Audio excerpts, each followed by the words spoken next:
Welcome, everybody. I think Cassie's here today or tonight to join us. I'm not sure if Casey will be on the stage tonight. She's busy getting ready to travel, but that's okay. We can manage.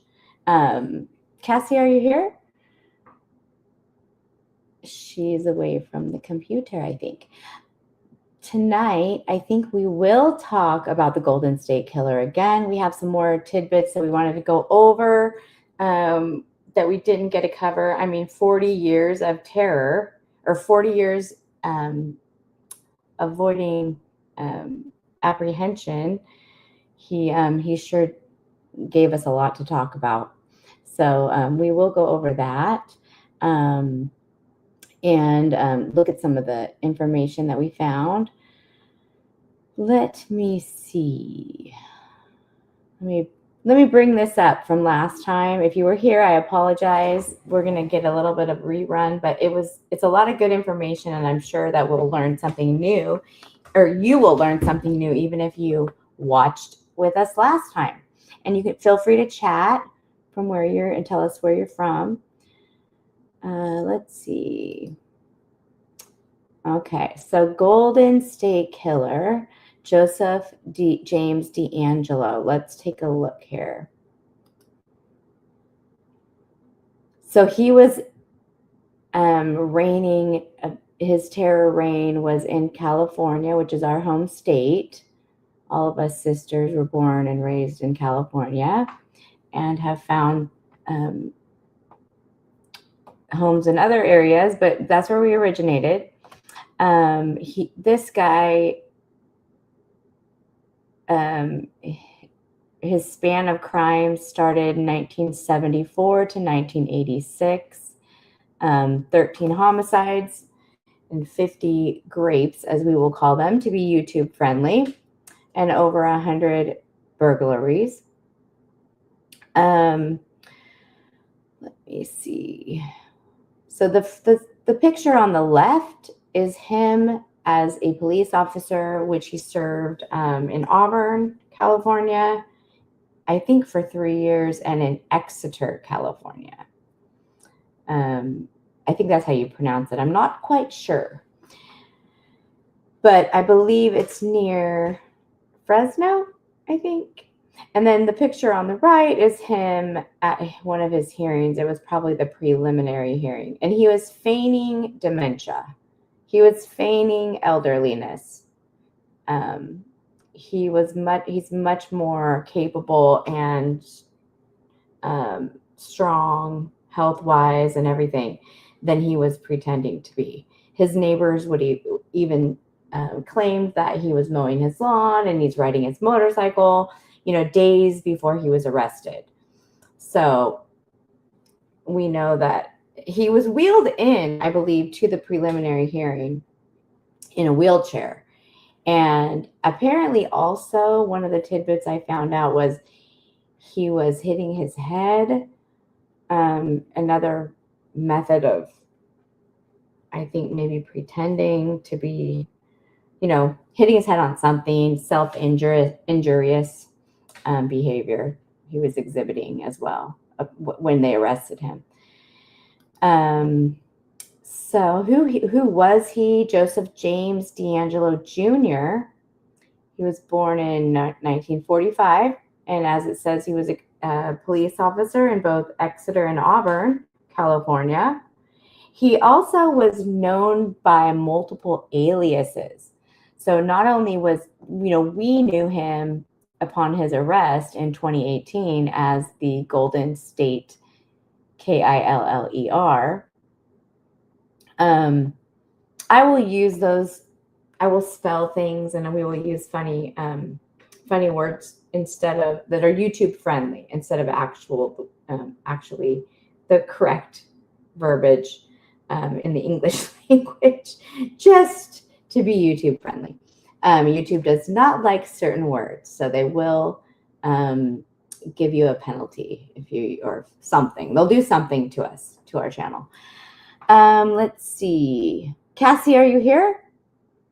Cassie, are you having trouble? Maybe I'll text her. I'll send a text out and see if she can come find her phone or what have you. Let's see. So when he was arrested in 2018, he was arrested, and everybody said, the headlines said, the Golden State Killer has been caught after 40 years of eluding authorities, etc. But he was also known as the Visalia ransacker, where he was just burglarizing and breaking into homes and taking things and throwing things around. And then he was also known, you see, all of these crimes were tied to him after the DNA was, because the DNA was preserved in a lot of these crimes and crime scenes. However, they didn't have the technology to isolate it and to tie it in any other way unless you were already in CODIS. If you were already a criminal that had their DNA collected and stored in a database of sorts, then there would be no way to, if you weren't a criminal, if you weren't in CODIS, they wouldn't be able to match you.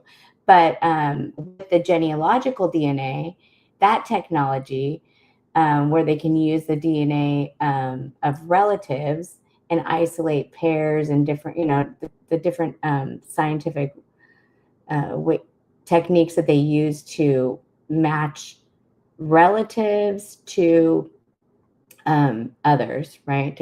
In this case, it's criminals. Then they were able to catch him. So what an awesome thing. Let's see, and that was attributed, or his arrest and everything, although I'm sure it was a group effort, lots of agencies worked together, and but it was such a cold case. And one detective in particular, Paul Holes, who had been looking into this case, just being curious, and I don't remember exactly the story, but he does talk about it in one of his interviews. Paul Holes is awesome. Let's take a look at him. Let me find a picture of him really quick so we can look. Okay, just a moment, because he's my pretend boyfriend. Okay, in one moment, I'm going to take that, and then I'm going to do something else here. Bear with me. Oh, no, that's not what I want to do. Okay, here we go. Paul Holes, right here. He's a nice looking fella. So it says Paul Haynes above him, but Paul Holes, it says Contra Costa County lead investigator he obtained a newspaper clip and a negative and shared it with an author, Michelle McNamara. So what this article that I pulled up was referring to something that we're going to talk about a little bit later, but not right this second. But I just wanted to give you a little glimpse at Paul Holes, detective, who is now retired. And he actually went over to D'Angelo's house when he got the match from the genealogical DNA lab. He went over there and he waited outside of his house. He didn't go to the door, but he waffled back and forth, wondering if he was going to go knock on that door. And it was the day before he was supposed to retire, and he decided against it. But shortly thereafter, the authorities, they got the arrest warrant and everything ready and went and arrested him. But Paul Holes was so invested because he had been working on that case, helping and working also with Michelle McNamara, who wrote the book, I'll Be Gone in the Dark, as it says right here. And then there's a guy named Paul Haynes, who is also a researcher. So Paul Holes is the detective, and Paul Haynes is a researcher. I thought he was a producer, but he wasn't, apparently. But anywho, that was a little tidbit because that's Paul Holes, and we love him for his hard work and dedication. Let's see. So we were discussing his different monikers. So he was the East Area Grapist, and then he was also the original Night Stalker. So in Southern California, there were some horrendous homicides that were done, and they never caught, at the time, they didn't catch the perpetrator. It wasn't until they connected the DNA to Joseph DeAngelo for all of these various crimes throughout California. And that was 40 years later.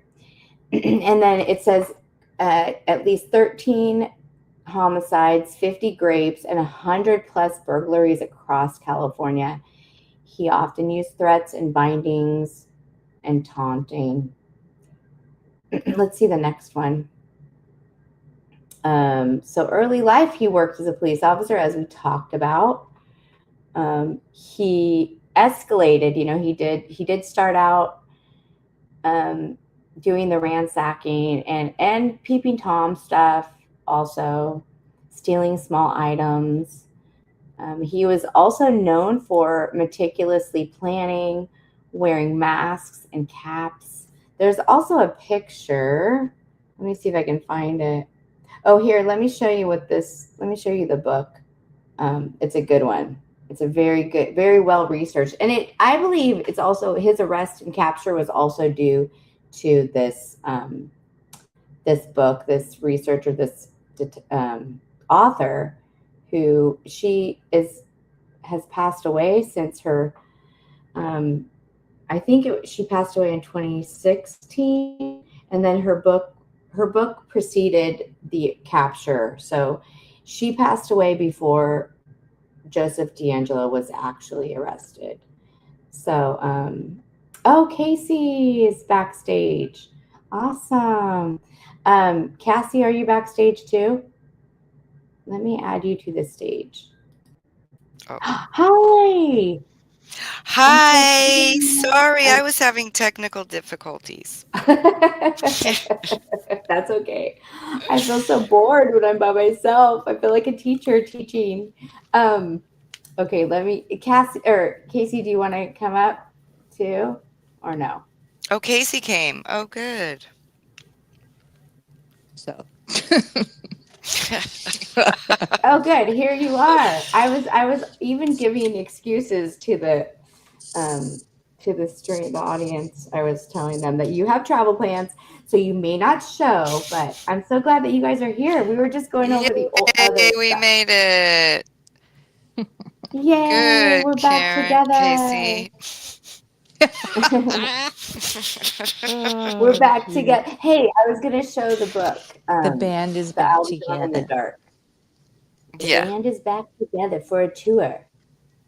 Oh, It's a reunion tour. yes, it's our final tour. No, it's Instead not of our new final kids on the tour. block, it's old kids on the block. It's old ladies on the block. The OGs on the block. OLNB. Oh, what is it? How do you even do it? Okay. Here, let me show you the picture really quickly.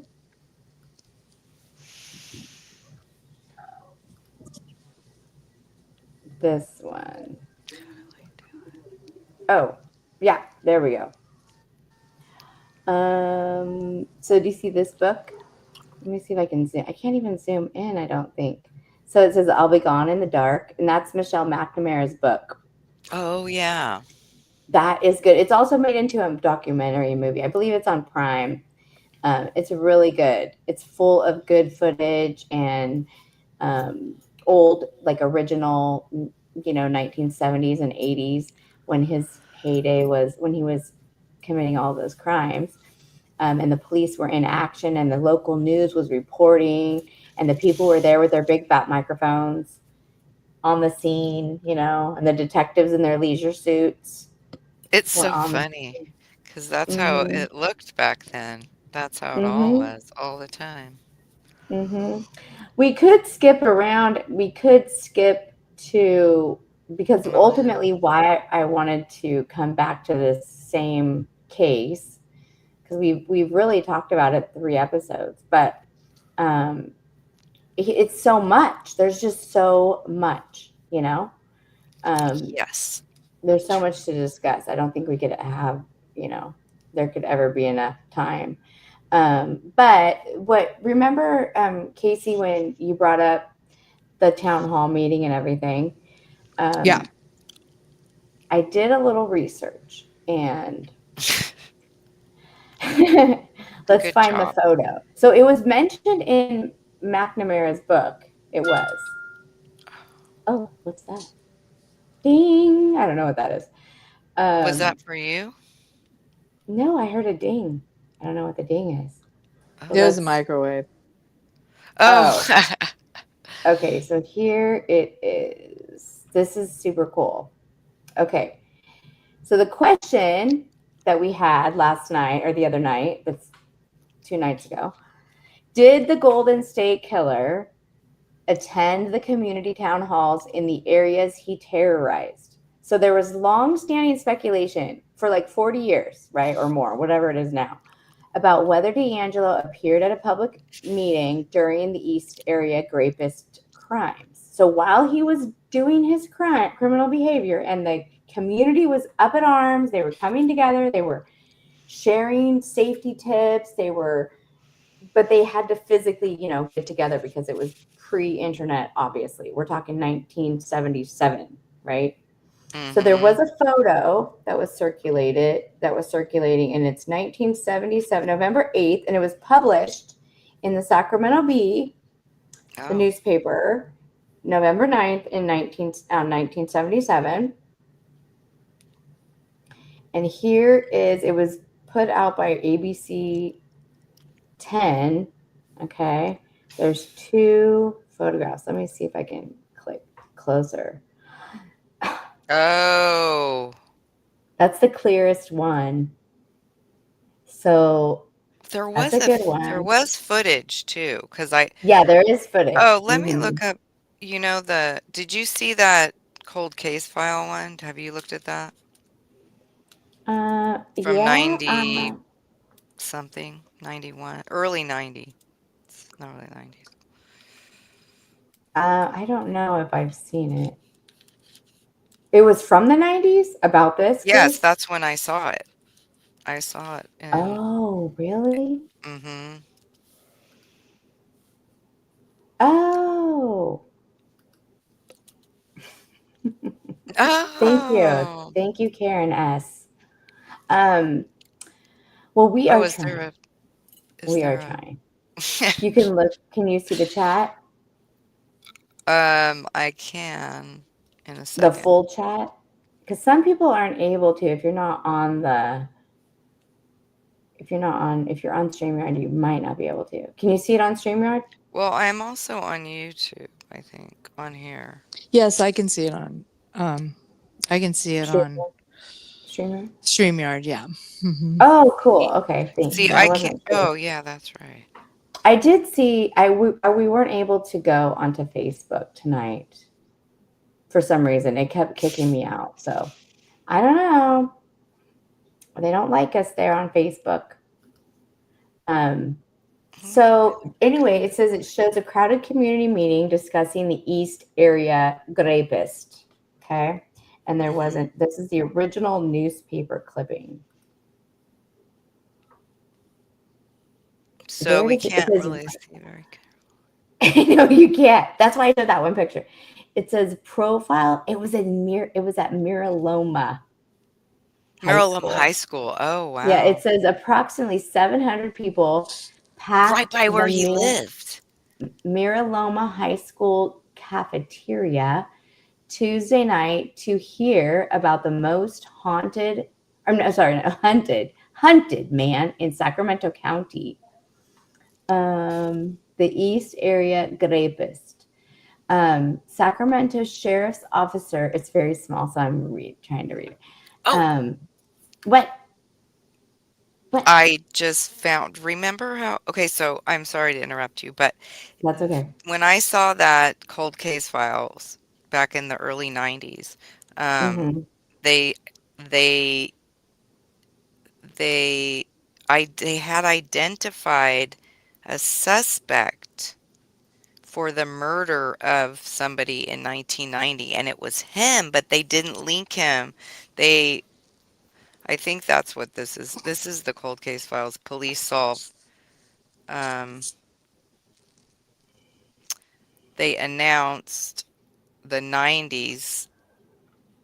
Okay, sorry. Finish what you're saying because I have to check this first. Check this out. So finish what you were talking about, and I'll check Okay, this. I will read this and you can research on the side. Yeah. Okay, now I have to zoom in again. Zoom, zoom, zoom. Zooming in. I need a magnifying glass. Do you want me to Um, read it? no. You can read it. Can you read it? Can you read that really? No, I can't. Sorry. Okay, I was gonna say because on the computer I could see it better, but it says okay. So Sacramento Sheriff's Officer Gary Lane something, which is it's kind of weird to read right there, and Detective Carol Daly spoke about how the public could protect themselves from the man who police say has attacked 25 times. It's either 26 or 25. Most recently in a neighborhood near the high school. So they're like, come on over to the high school. He just attacked over there. Over there. Now it's gonna be evening, but just come anyway. Just come anyway. He's around, he's prowling this area, but come closer to where he was. Okay. Some women interviewed said they came in the meeting simply because they came to the meeting simply because they were terrified and wanted to know more about the man Detective Daly said has extremely violent potential. Others in the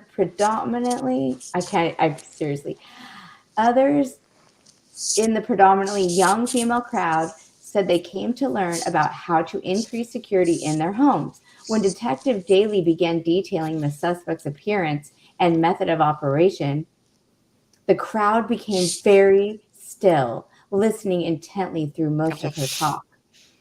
The grapist, who usually enters a house through an open window or door, has exasperated the police with his ability to evade capture, Detective Daly said. Some of the agencies involved in the, it's all bad copyright there, Grapist include the Federal Bureau of Investigation, the Sacramento Police Department, the Stockton Police Department, and the state. I don't know where the rest is. Oh, it's continued on B3. So we won't be able to read the rest of it because that one's not on there. Let's go back. Well, that's interesting that they were coordinating with other Yeah, agencies. law enforcement. Yeah. Yeah, That's because they said they didn't work finally. together. Yeah. I think they just said that because remember when we saw that other detective say that they really didn't want to. Right. Okay. Right. Wow. That's so weird. So it says investigators, including original ones like Carol Daly, cannot confirm D'Angelo is in the newspaper clipping. I mean, is in the newspaper, is in the picture or there. But the reason that we believe that he was there is because the question. Because they showed an episode of Cold Case Files in the No. 90s. And you know what? They've scrubbed it. It's not it I just looked and well, I don't know, but it's not ChatGPT is not saying that it's there, that it happened at all. And I know it did because I sat here and watched it. So anyway, that's so Well, interesting. in that book also, um, that book does mention that something about because, and I believe in the movie, Michelle McNamara, the author, she does insinuate or mention the connection between the couple getting getting Killed with the, and Unalived. it's the first, yeah, unalive, the first male in the house, and that he was the one that spoke at the meeting. So, okay, Oh, oh, I it says see. in her book, McNamara wrote about the connection between a community meeting and a victim of the East Area rapist. Oh, Haynes said victims in the 21st crime.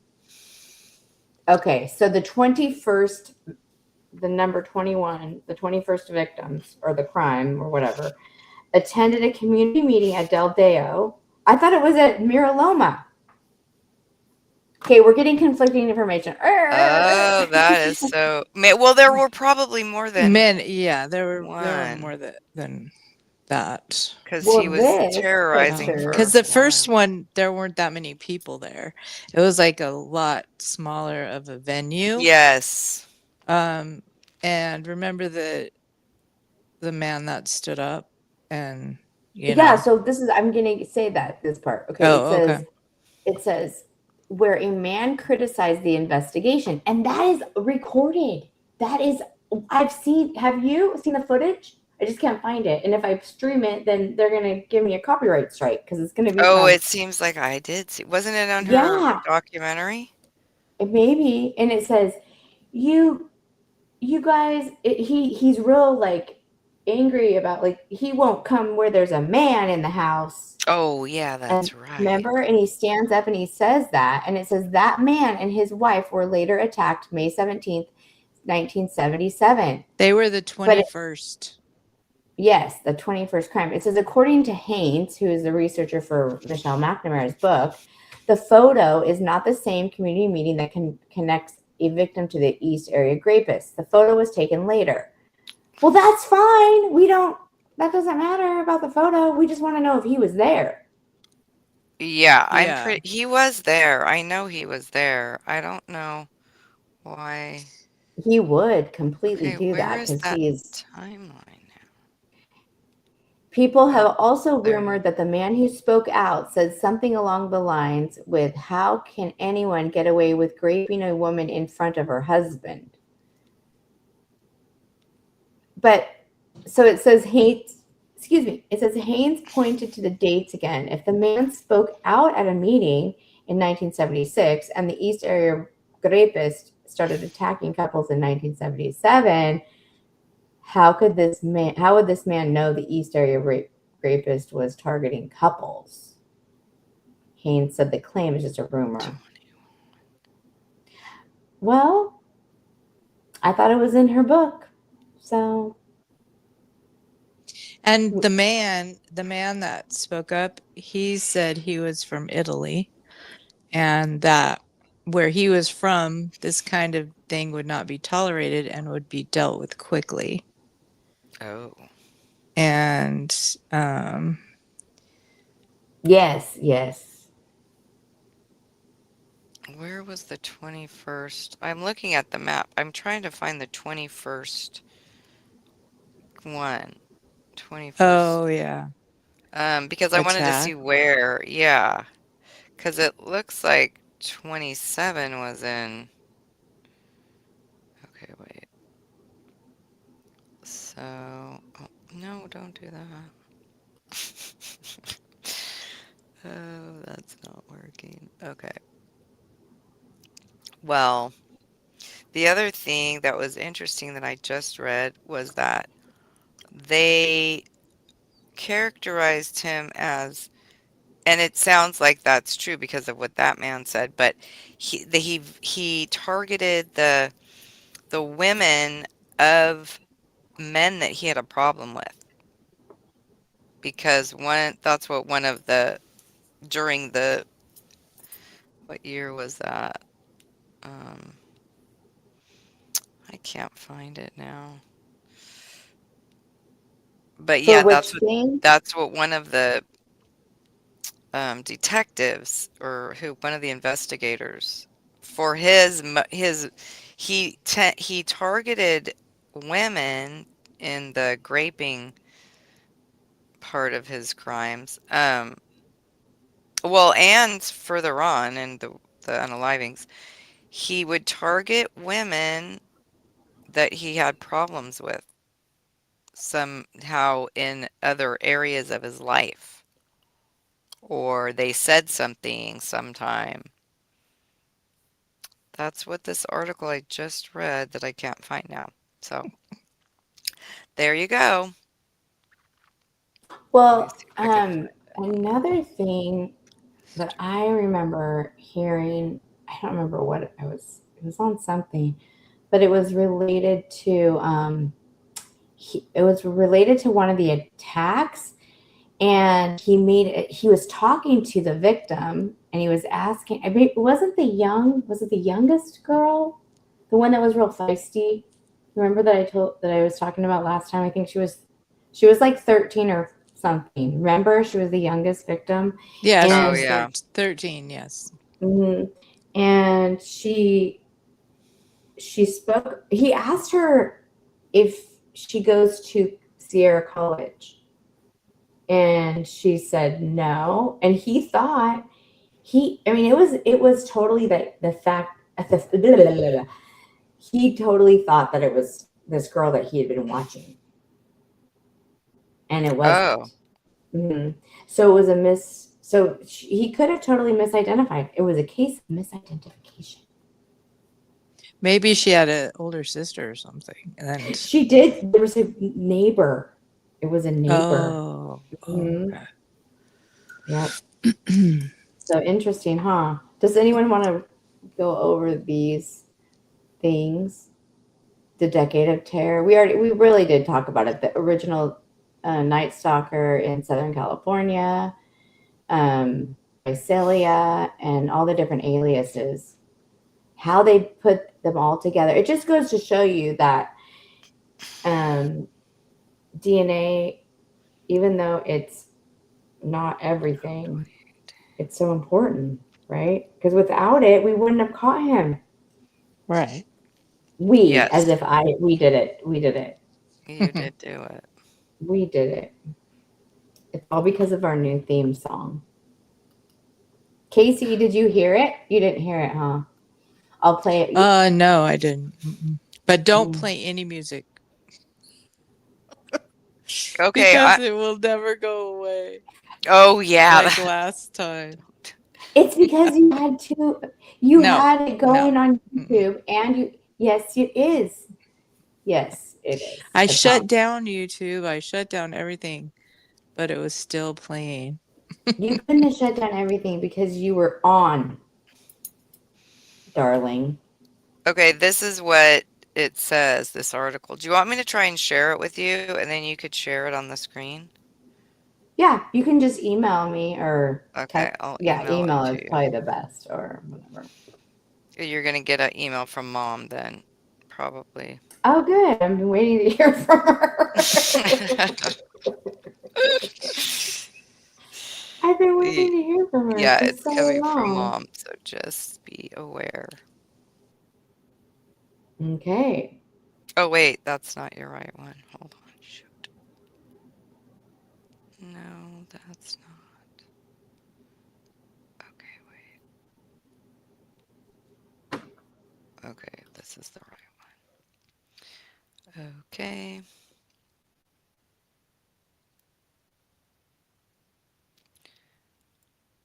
Um,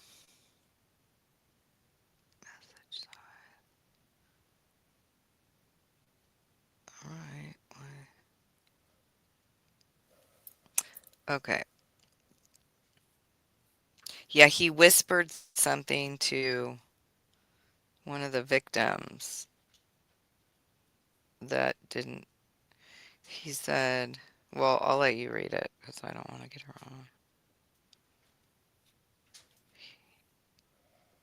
Did I Hold lose one you? moment. Let me Oh, check my. No, I'm okay. here. I just need to check my email really quick. Okay. So I didn't here's some realize. sketches while I look it up real quick. Here's some sketches. Though they do look drastically different from like the jaw. Look at the jawline. That's completely a different person. Yeah. Well, yeah, how did they get that with a mask on? That's the thing.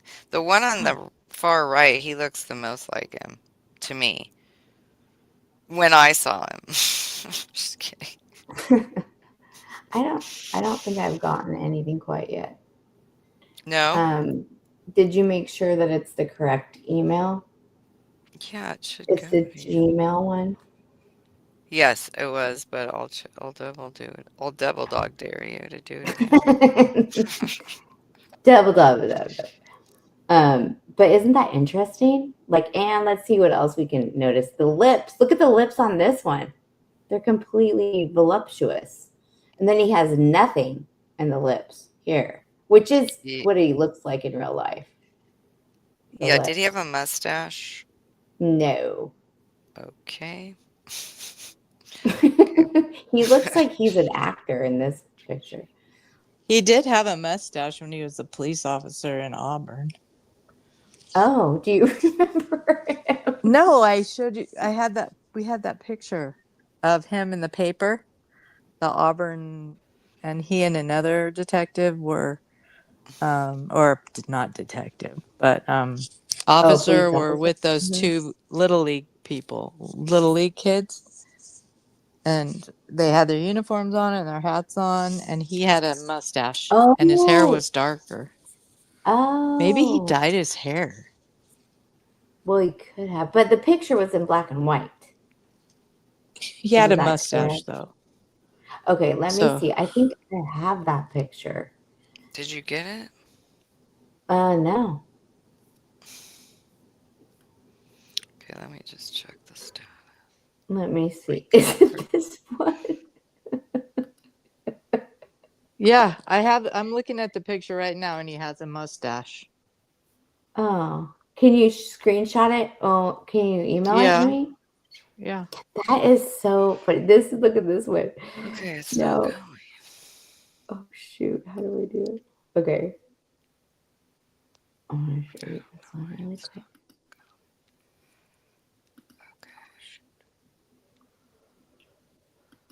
Oh, I have to remove that just a moment.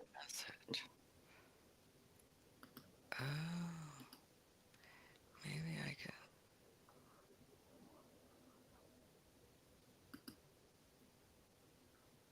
Mm, Maybe I I need to. gotta fix something really quick. Oh Okay, my let's gosh. Well, we're on that one. Well, we'll just go back to that one because we were learning about some of his crimes. Okay. So Okay, give me a second.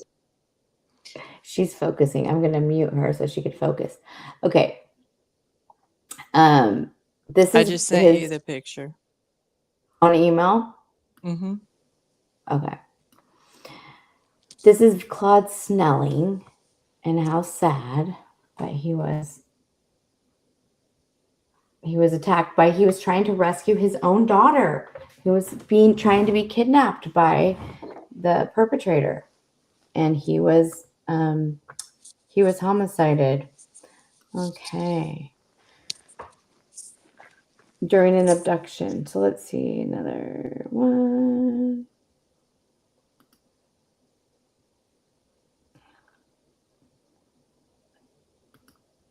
And then here's another one of his victims from, it looks like it's Brian and Katie Maggiore, February 2nd.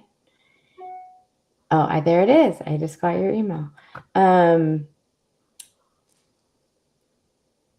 Now, did you remember the story of this couple, Casey?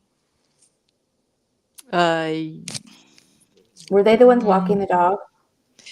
I believe so, yes. It was in 78. Here, I think I have it too. Let me see. Very, very sad. Yeah, it was 1970. 9. Yeah, they were walking their dog in the Sacramento area, and he pewed the husband, and the wife ran away and yelled for help. Oh, But it's he Rancho caught up with Cordova, her it and says. shot and pewed her in the head. Oh my Oh, gosh. oh, so Jeez. horrible. That was in My Rancho God. Cordova. Yeah. hmm And it said it was near where the 5 other graping attacks had occurred. And Mm-hmm. it says they fled after a confrontation on the street, but were chased. And I didn't know that detail that the woman got away at first, and Mm-hmm. then Yeah. we caught up with her. Oh my goodness. So Jeez, that's horrible. Some scary. investigators suspected that they had been emmed by the East Area Grapists because of their proximity to the other attacks locations, because a shoelace was found nearby. And that was one of his tools of the trade that he would use to bind. Yeah, and that, oh, this is what I was going to show. So let's see for 1 minute. I trying to get to, let's get, you want to see, want me to go to that image where he has a mustache? And if anyone in the audience has any memories for real of that time frame of the news that was being broadcast and the news stories that were being told, if any stories whatsoever, they were living in the California area during any of those, feel free to mention in chat. It doesn't cost anything to type. It's free, and we can read your comment or we can pin it and we can discuss it. It really helps with the discussions, because I know, being California natives ourselves, that it was very much a hot topic and terrifying as well. So yeah, feel free to comment. Feel free to talk. Let me see. Talk amongst yourselves. Discuss. As I And if pull you up have any this, personal, like, yes, please. um, hmm experiences at that time, if you're old like we are and you have, or well, not Trishy, but if you had knowledge that, or whatever comes to mind, we would love to hear Yeah, that too. yeah. Like I said, it was the talk of the town, the state, and everything. Okay, here we go. Let me share. Oh, let's see. Share screen. What is the yes in mustache? Is this it? I hope. Okay. Here's the picture of the mustache. So he's the one right here. Can you see my cursor? As I circle his face, his eyes are very close together. It says, California home, according to prosecutors, D'Angelo kicked the daughter 3 times. Oh, I don't want to say that. It's so horrible. In the kick the daughter, Kicked the daughter 3 times in the face and fled, the prosecutor said. Visalia is 10 miles away from Exeter. So this is when he was serving as a police officer in Exeter, and it is then he served as a police officer in Auburn, California. And it says he was fired for allegedly stealing a hammer and a can of dog repellent. The Associated Press reported. So, thank you very much. That was good. That was a good picture. That was a good picture. Casey, do you want to share your story that you shared with us last time? Because I know you have a hard stop before you have to get to bed. Oh, sure. All right. So this was in like 83, maybe 84. Thinking 83 though. And um I lived in Citrus Heights, and so I was on my way home from our parents' home, and it was about midnight. And now this, you know, we hadn't heard a lot about the ear, um, you know, because he was probably down south at this point doing things, or maybe he was less active because that's about the time he had like Mm-hmm. got married and had 3 kids. So anyway, I'm driving home. I had my 2 kids in the car. They were sleeping, and I get on the freeway, um, driving along, and I pull over in the right-hand lane to exit, to get off on my exit. And a car on my left passed me, but then slowed down and then got behind me. And so I wouldn't have noticed it probably, except there were like no cars out at that time. So I would thought, oh, that's kind of weird. Oh, I wonder if that person is following me. So I kind of devised a plan in my head to determine, like, to see if maybe they were following me. And then if they were, I didn't want to go home. We didn't have 911. We didn't have, yeah, we didn't have 911. We didn't have cell phones. Didn't know where the police station was. So it was like, okay, I just have to determine if they're following me, and then try to evade them and get home. If I couldn't evade them, then I didn't know what I was going to do, but I wasn't going to go home. So I take a left, off of, go back over the freeway to head to my house. And though there was 2 lanes, the lane on the right ended, and it ended into my neighborhood. And the lane on the left kept going straight. So I stayed in the left-hand lane until the very last second.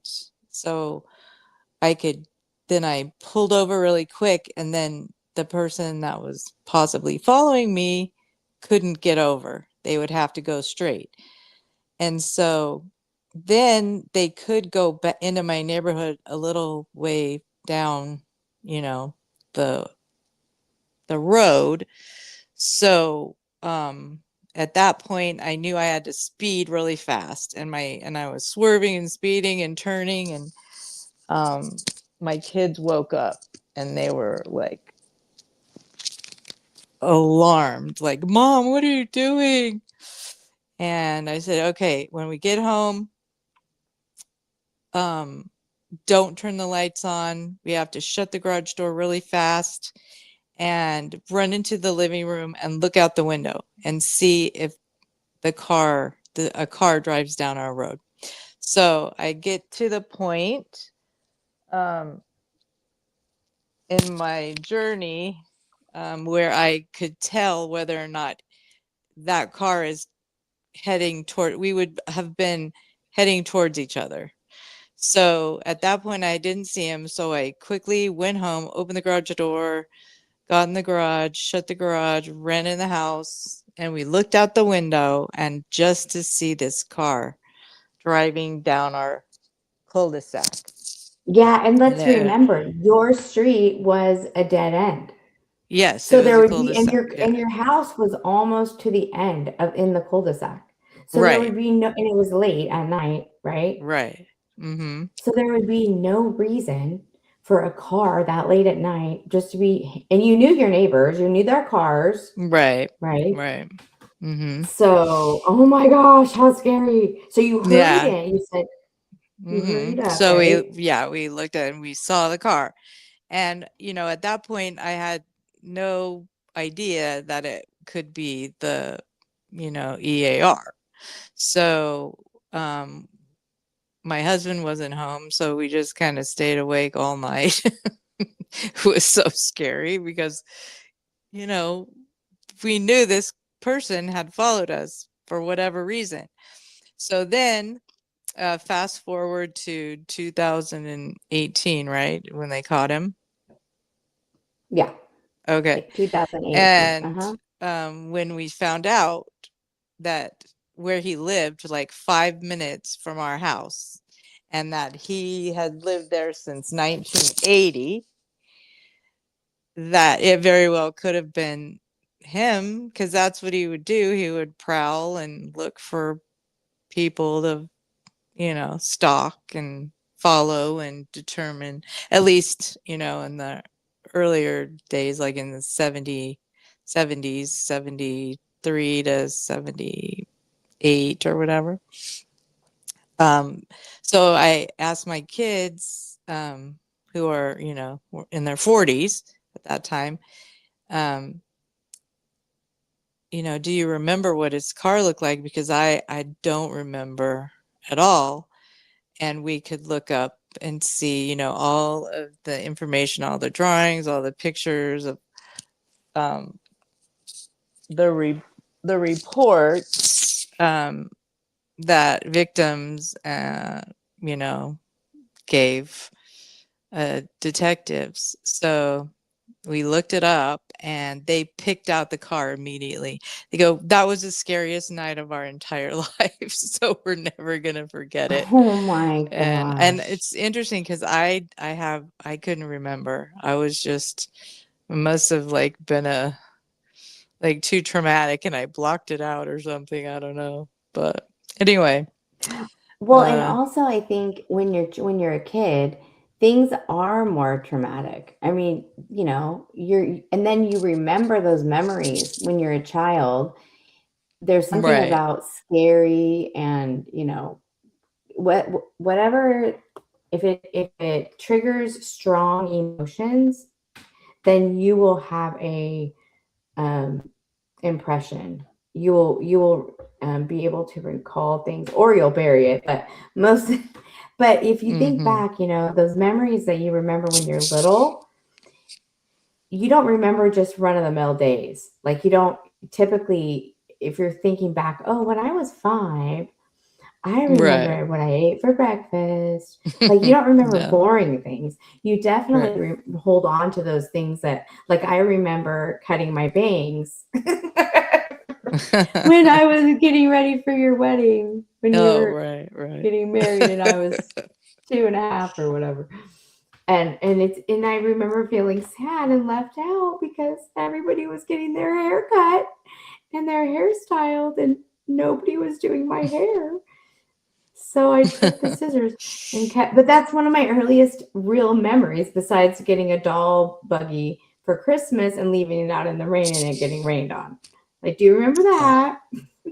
But I mean, that's probably why the kids remember Right. that time, Mm-hmm. because it was so scary. And even though you think, well, I was an adult, you were scared, I'm sure, but you just filed it away, you know.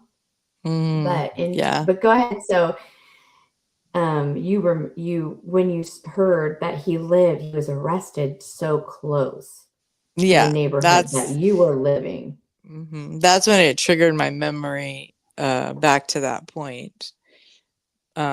Because, I was like, did we dodge a very Uh, scary situation with this murderer rapist or griller rapist?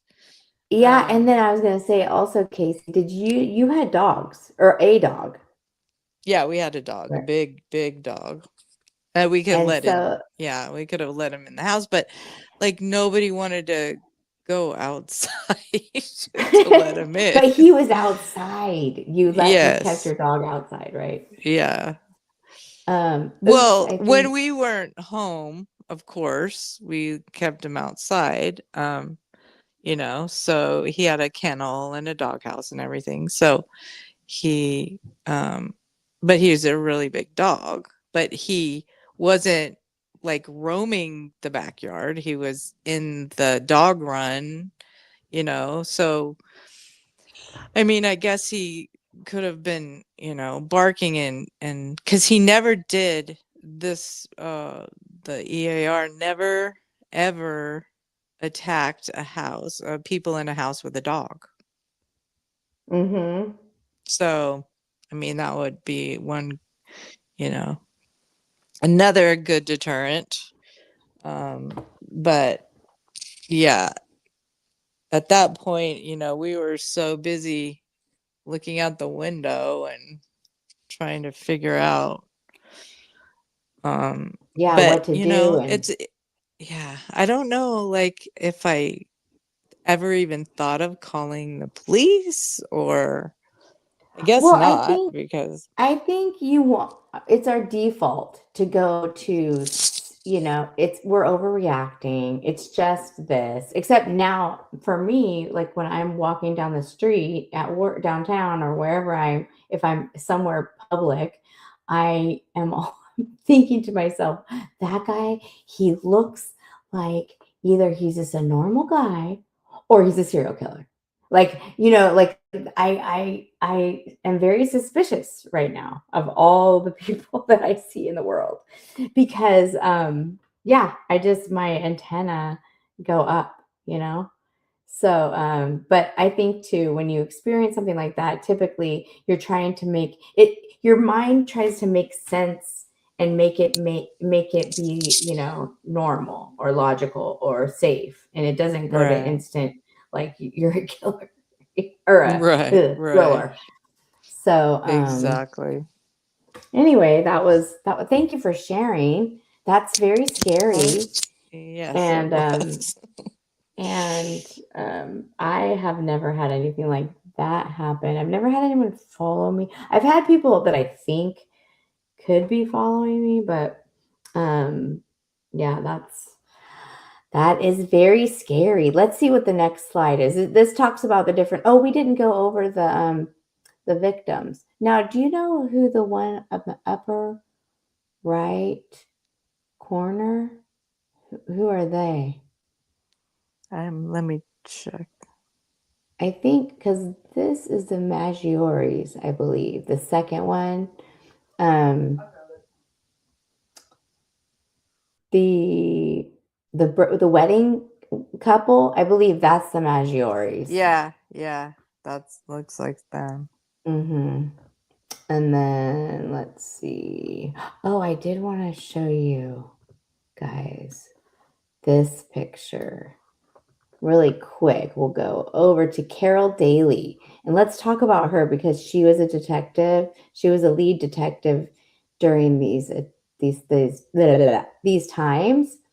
Let me show you. It's always really fun to see old footage.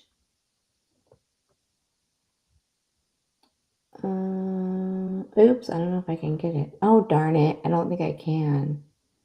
Because I think this is not. I have a No, picture. it doesn't Oh, work. do you want me to email it to you?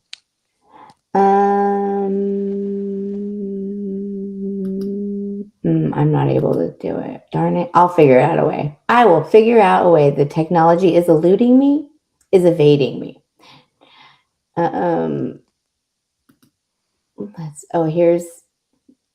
Here's Sherry Domingo and Greg Sanchez. And then the bottom picture is Janelle Cruz, and she's the final victim that we know of, and that was May of 1986.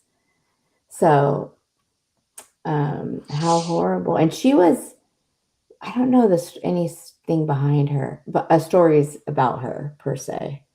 Let me see. We have any stories? Let me see. Here's also the there's all those pictures of the that was interesting. The journal entry that we found also. Oh yeah, the poem. Oh. No, not the poem. Oh. The journal. Did you see that? Let me see. Okay, so let me see if I can share it again. We will try it one more time.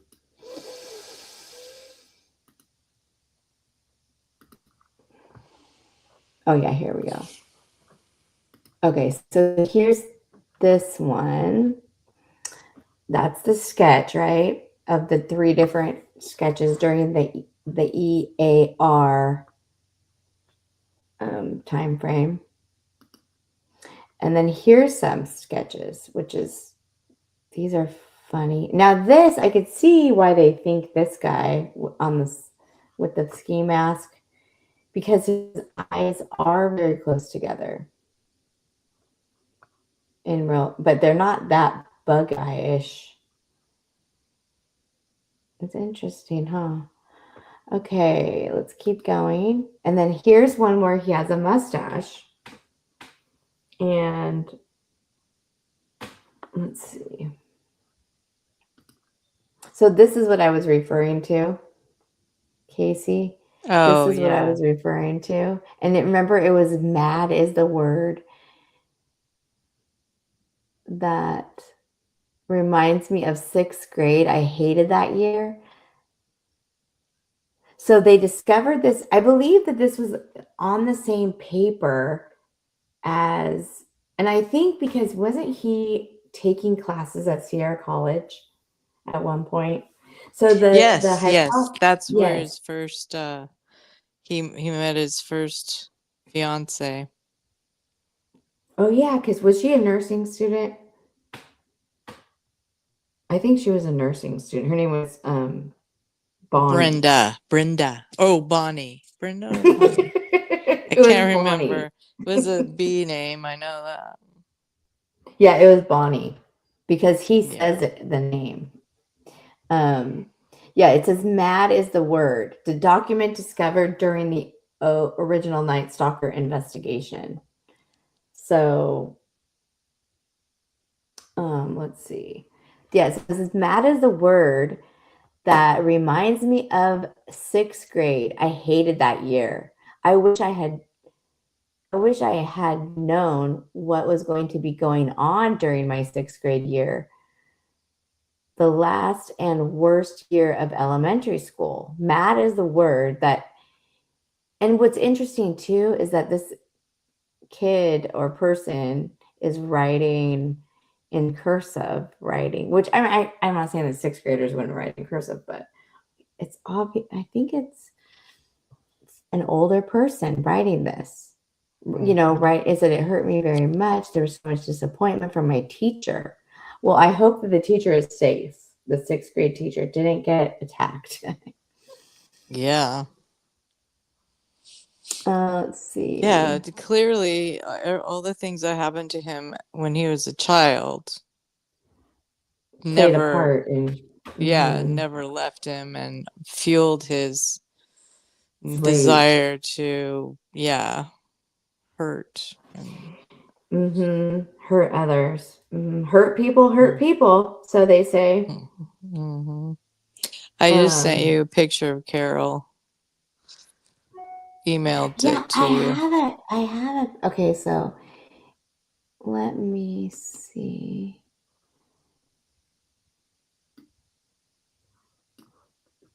Did you talk about like what happened to him before I got on when he was in Germany?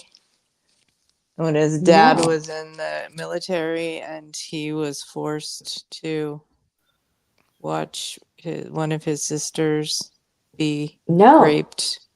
No. Oh yeah. By who? By some airmen. Like an assailant? No. By airmen, yeah. Oh. In front of him. Yeah. Now where was this reported? Do you remember what's your source? Please cite your source. My source is the Let me get back to it.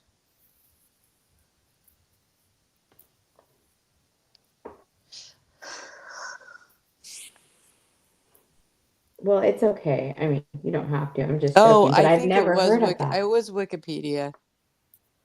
Hmm. I mean, I'm it pretty had to sure have it been was during the Wikipedia. investigation, right? I mean, it had to be Well, somewhat. yes, but that's where Wikipedia gets its information. So from parts of the things that have been reported in the news. So Yeah.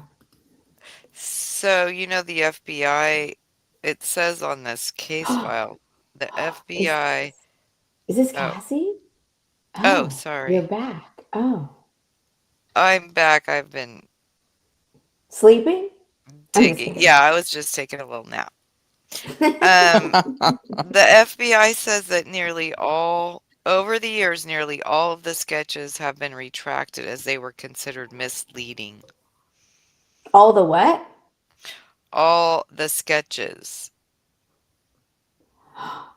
Have been retracted like during the course of the investigation or I don't know. It retroactively? says suspect sketches. This is on Case File. The Case File podcast. It's Oh, it's I a don't know. podcast and it's called Case File. On their website, it says suspect sketches. The official East Area Rapist Golden State Killer. And then FBI, it says the FBI says over the years, nearly all of the sketches have been retracted as they were considered misleading. So Oh, they're not posting them on here. I don't know. Interesting, huh? interesting. Here's an So, original document, a billboard advertisement appealing for information. But that picture is very spot on. Excuse me. That sketch that is, sketch does look good. Yes, I I agree. mean, that looks very spot on to him. Looking at this is an original. So they were going to get $50,000 reward for arrest and conviction of serial burglar, Yeah, he had a. rapist, and homicider. Oh, that's very interesting. This is the last image. I can go to Carol Daly, but let me see.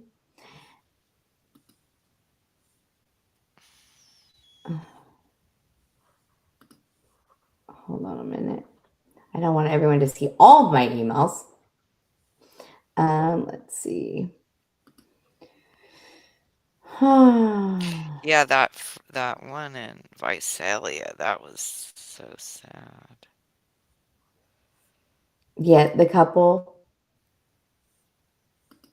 The Visalia ransacker. Um, yeah, no, about the one that the 16-year-old daughter. Yes, The was trying to escape. so sad. Yes. He was a professor of journalism at the College of the Sequoias. That's not Terrible. that's not Snelling, or is it Yeah, Snelling? Snelling. Oh yeah. Mr. Snelling, yeah. Okay, here I got the picture of Carol Daly. She is right here. Don't go away. Don't go away. Don't go away.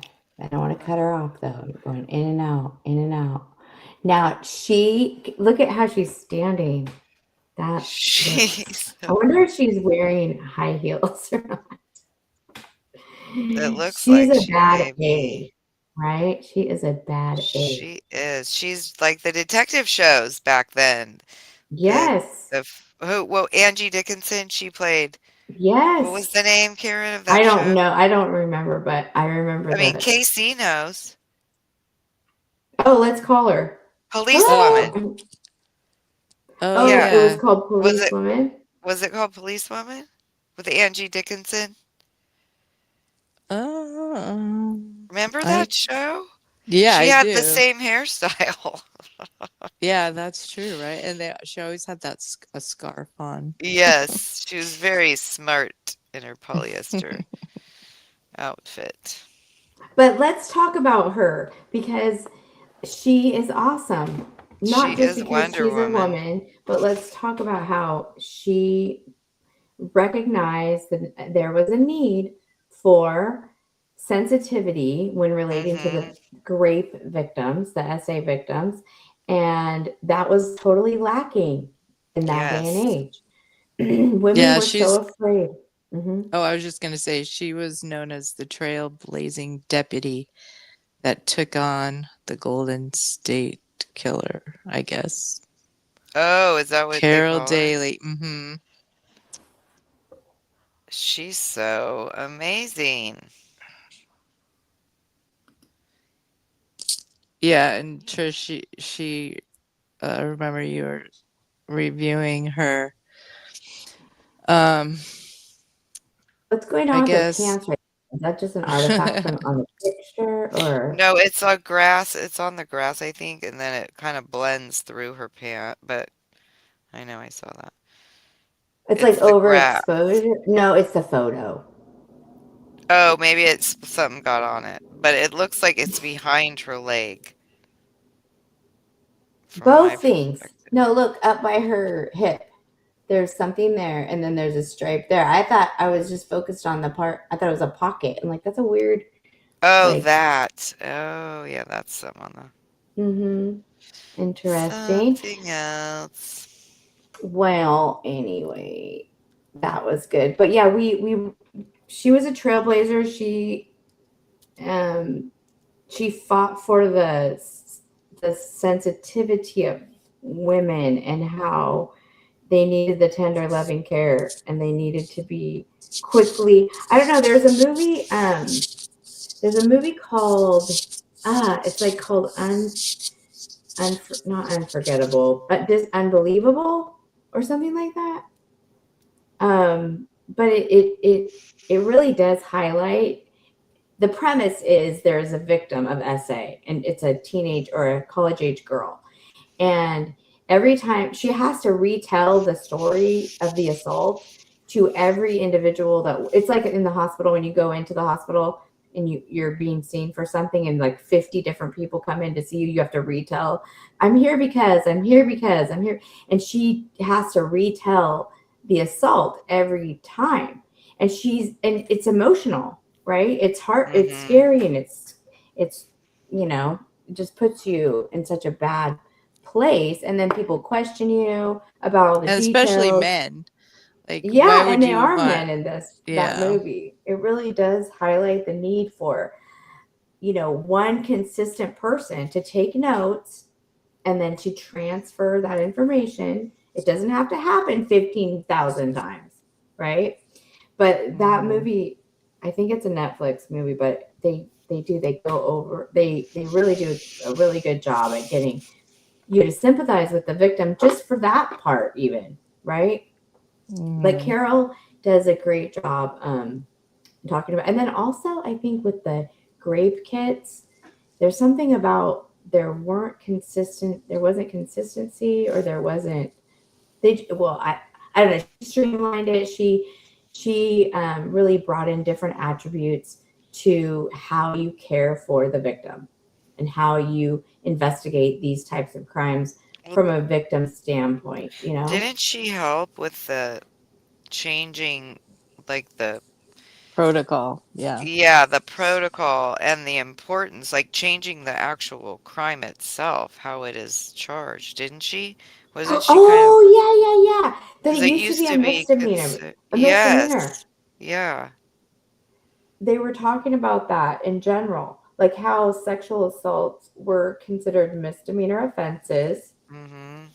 And there was a statute of limitations also that was really short time frame. Like you had to report it within a certain time frame, and it was really a small, you know, a short Mhm. time frame. Mm-hmm.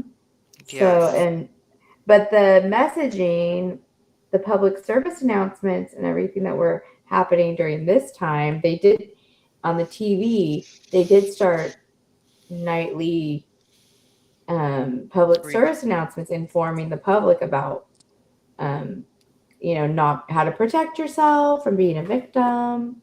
And what not to And wear. yeah, Be I careful. know. And when you walk, make sure you're not, what did they call it? The Be way inviting. inviting, yeah. Yes. See her? She's They inviting. They showed Yeah, that. they Yeah, show the don't video. dress provocatively because that could, like it's your fault because Yes, of it's what gonna you happen wore. to you. Yeah, how do you it's know what ridiculous. they're gonna like? Gosh, what they're gonna like.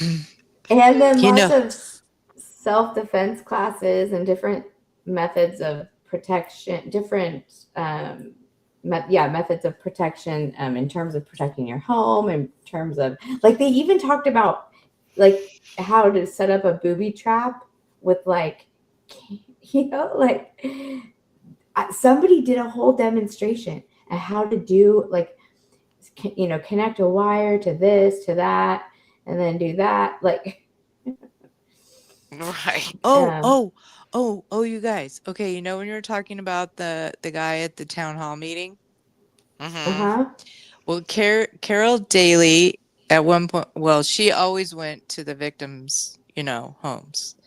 Okay, so she after one attack, she arrived at a house and recognized the husband of the rape victim. 7 months earlier, he had stood up at a crowded community meeting to berate police for failing to catch the rapist. Oh, so it was her. It was her. So that's a true, yeah. With very few exceptions, Daly interviewed every woman in Sacramento raped by the serial attacker. They told of 2 and even 3-hour nightmares in which couples were bound, threatened with maiming and death, and repeated essay. Daly kept styled wigs at the ready so that when the pre-dawn call came, she could roll with composure. So she didn't have to have messy hair. She just had a wig. Perfect. And yeah, it says the victims, her way with the victims instilled trust, made them feel safe despite their bathrobes. The crime not yet washed off their bodies, their wrists still raw, and their homes filled with officers dusting for fingerprints and collecting evidence. Oh. Wow. And she would take them to the hospital for the exams and then back home. So she was like the only female detective. She was? The only one in this area, yeah. Wow. That doesn't surprise me, however. No. I mean, it wasn't something that we were really, as women or girls, it's not like you're like, oh, now what do you want to study or what do you want to be when you grow up? I want to be a detective. No. That wasn't something that was not something that was, it was like you're going to be a teacher or a nurse. You could be a nurse or a teacher or not that those are really awesome professions, but I'm just saying it wasn't detective, policewoman was not on the list. No, but it was on TV. Carol Daly's list, as we can tell. I'm just kidding. Right. What? And they did kind of, they did have it out there, like trying to. They showed it on TV, like it was part of the agenda. Oh, in the 70s they did promote it a little bit. Yes. Yeah. I mean, but it wasn't something that they tried, I think, but it wasn't something that even when I was coming along, when I was coming up behind you guys growing up back in the house. I always did want to be a private detective, private investigator. Yes, yeah. I did want to when I was young. I still do. I Me too. Did you know that the 21st attack, they told he, the bad guy, told them that he made it clear that police were also his target. And so, Oh. because of Carol being a woman, I guess, the sheriff's department installed a floor mat at her home wired to the city's police department so that whenever it got, tripped, the Oh. alarm would go off and the cops would show up with their guns drawn. And so a code 3 is what that is. Code 3 with guns drawn. So finally, because her dogs and her kids and everybody kept tripping the alarm, she asked for it to be removed. Oh my But God. but that's interesting that 21st attack, um and I guess the prowler, or whatever they Mhm. wanted to call him, he was on the roof of their home. Oh, really? Oh. Mm-hmm. Oh wow. Oh, and I That guess one is. of the attacks occurred a short walk from Daly's house in an upscale river subdivision, far from his usual territory. Oh, So that's that's weird. yeah. So maybe he was looking for her. Yeah. That's crazy. Mhm. So It's crazy. very. Um. Oh wow. I was just gonna look at. This is interesting. Okay, hold on a seckie. Just a moment. As I hold, please. As I pull up some of my documentation for this presentation, it will be just a moment. Thank you. Beep. I'm just Oh kidding. my gosh. All right. Let me see. Hold one moment.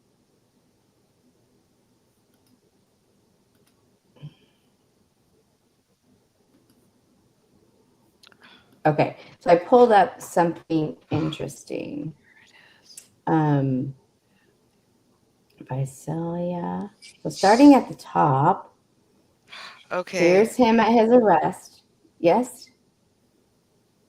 Cassie, did you need to say Oh, something? I was No. just gonna say I found out the episode. Okay, so I was wrong. It wasn't in the 90s. It was in 2000. The Cold Case Files was in the episode um May 28th, 2000. It was called The Original Night Stalker. That was the name of the episode. Oh. And And that it was was in Cold Case 2000. Files? Yes, Oh, Cold Case Files. awesome.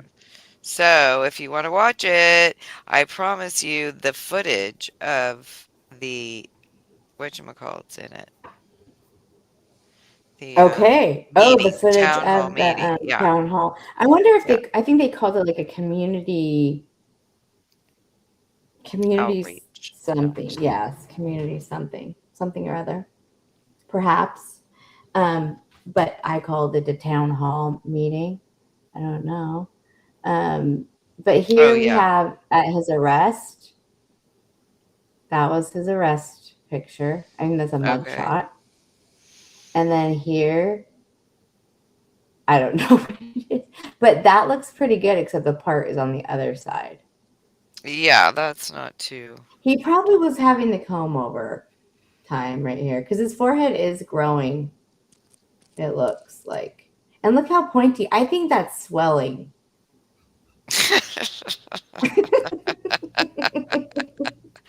I do. That is funny. Do you think they beat him up when they arrested No, him? he beat himself up. Look how he has like that marking. Oh, and then there was another thing about that I remember that when I was researching, he had supposedly had his crock pot on. He was cooking a roast, supposedly, upon at his arrest Oh, time. right. So Yeah. when the when the police came to apprehend him and to take him down to the station, he asked them if he could go run back in his house so he could Turn off the crock pot. the roast. Or maybe it was a roast in the oven. It wasn't the crock pot. Maybe it was the Oh. oven. Because he didn't really have to worry about the crock pot. It would just stew forever. And when he was done with serving his time, it would be perfect. It would be perfectly cooked. Joe. Did you guys see him in 2020 when he was getting sentenced? He looked like he had lost so much weight. Oh, Yes. really? And he looked like, you know how when he first got arrested, he was trying to be all crippled in a wheelchair. And in this picture, he looks like he's been working out. He was, well, he supposedly. Oh, he yeah, went out you're in right. his gym. In his, I mean, not his gym, his garage. Now, I might be making this up or just not. I don't know if I'm making it up. It's just like a memory of something that I read or heard or something, that he was physically active. Like he would do push-ups and stuff, but I don't know if that was true. Well, So he when rode a motorcycle. You kind of have to be in good shape to ride a And he was motorcycle. 73 when he got arrested, right? Because he was born in 1945. True, So- that's very true. So if you were born in let's do the calculations. If you were born now, in Trishy? 1945 and yes, darling. Trish, you there? Yes, I'm here. Casey, hear are me? you there? Yes. Oh, okay. Because I thought maybe I got taken down. I mean, I get thrown off sometimes. But You can't hear me? now I forget what I was gonna say. Can you can't hear me. Trish? Oh, Trishy? Trish. Oh, I could now I can hear you. Oh, Wait, okay. talk. Yeah, I'm talking. Trish? She can't hear me. No. Can I hear you, No. Karen? Yes. I don't know. Okay, I hear you. Now I hear Trish. Okay. I think I'm too tired. Oh, God. Can I hear you? So I'm trying to do calculations here, and it's very challenging. Okay, he was 73. Yeah, in 2020. No, in 2018, he was 73 years old when he got Right. arrested. Okay, so he was 73 riding a motorcycle. He's doing pretty well physically, you know. He wasn't in one of those like electric bikes. He was actually on an actual motorcycle that he had. Yeah. Now, last time on our live stream with Cassie, she was reflecting. She can't hear me, but if she can, Yes, I can hear you. I can hear you. okay, wiggle your nose. No, I'm just kidding. If you can hear me, you were sharing that you remembered meeting his wife, his ex-wife, who he was married to until right. Oh, yes. Huddle. Huddle, right? Sharon Huddle. Sharon Huddle. Yes, that is a very interesting coincidence. She was a divorce attorney, who was and helping my friend, and I don't know if I should say this, but the reason she had a difficult time shopping for herself was she didn't have enough time, but that was because we'll just call her Jennifer. Jennifer, who was my friend, she and I would shop a lot, and I would always try, help her. And I'm like, I would tell her sometimes that looks kind of matronly or not, or older. I would just, she said, "Oh, I'm so glad you helped me to dress younger."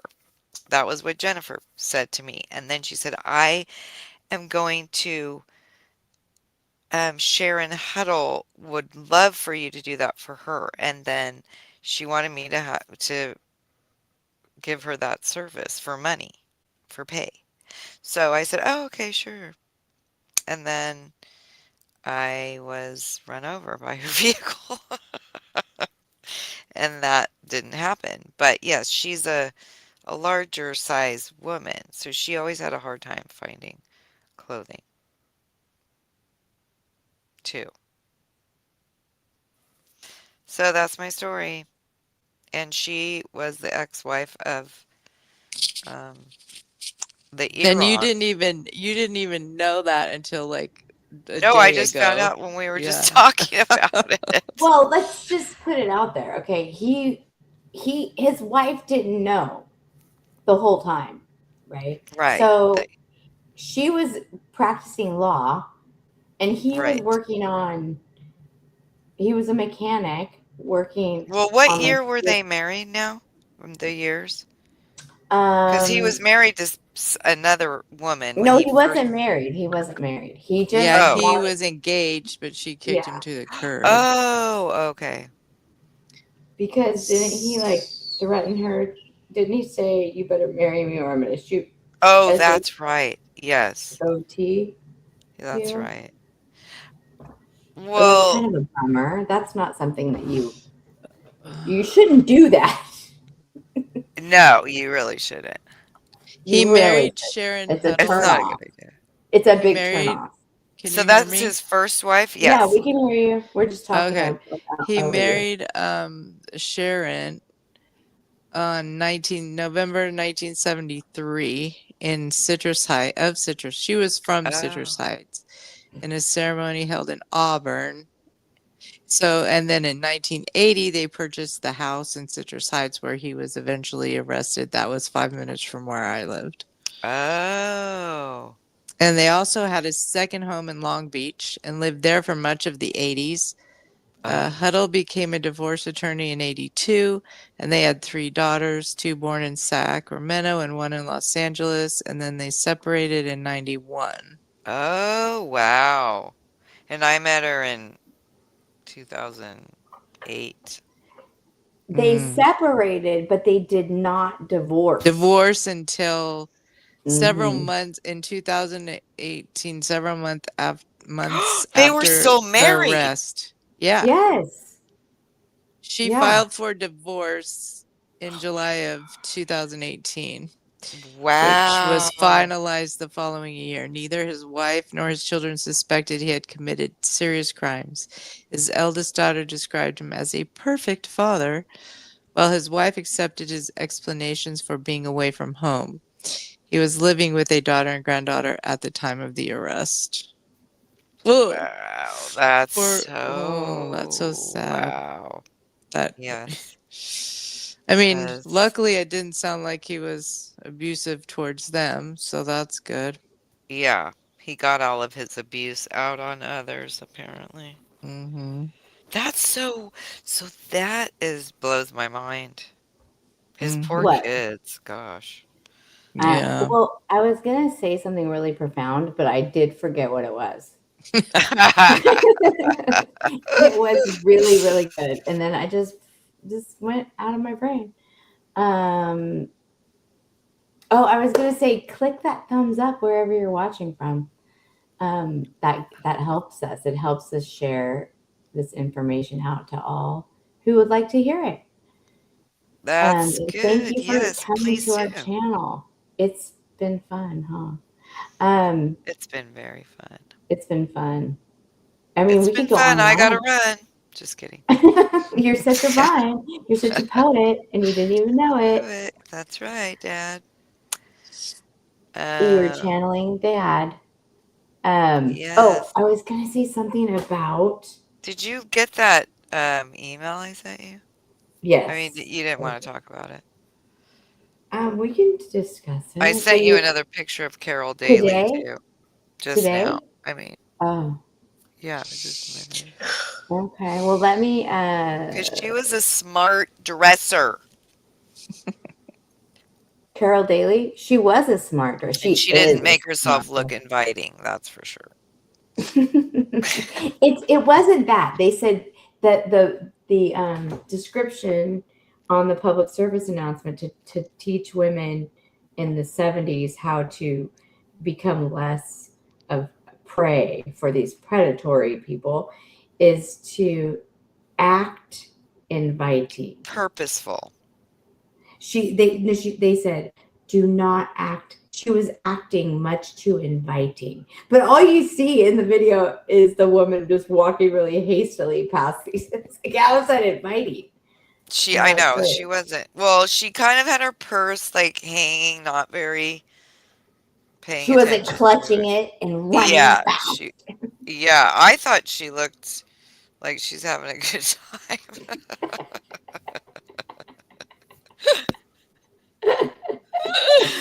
Oh.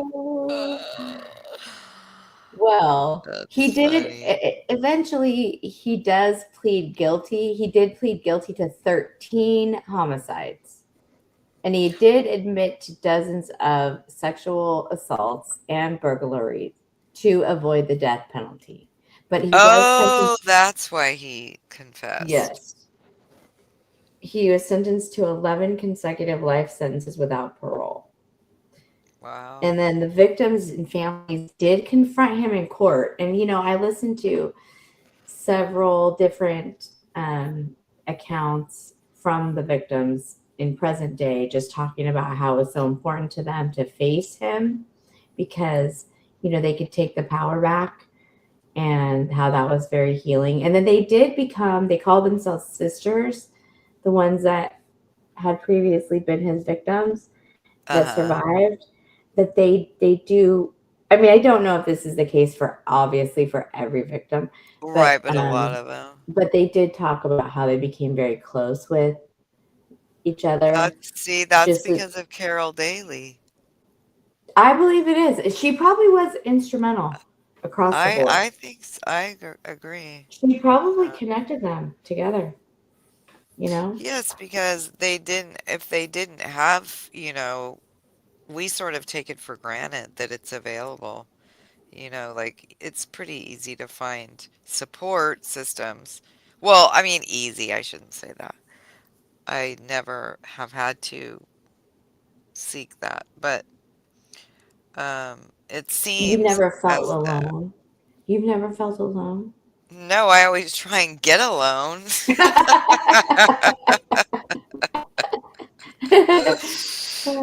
Just kidding. Um, yeah. So, I mean, at least you know where to turn because we have the internet and everything, right? You just go, oh, I guess I can Oh, find support looks like one of online. our friends went to bed.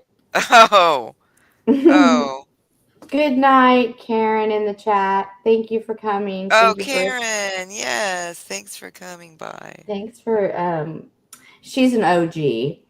She's an OG supporter from way back. And we thank you, Karen, for visiting our Yes. channel. And we miss you.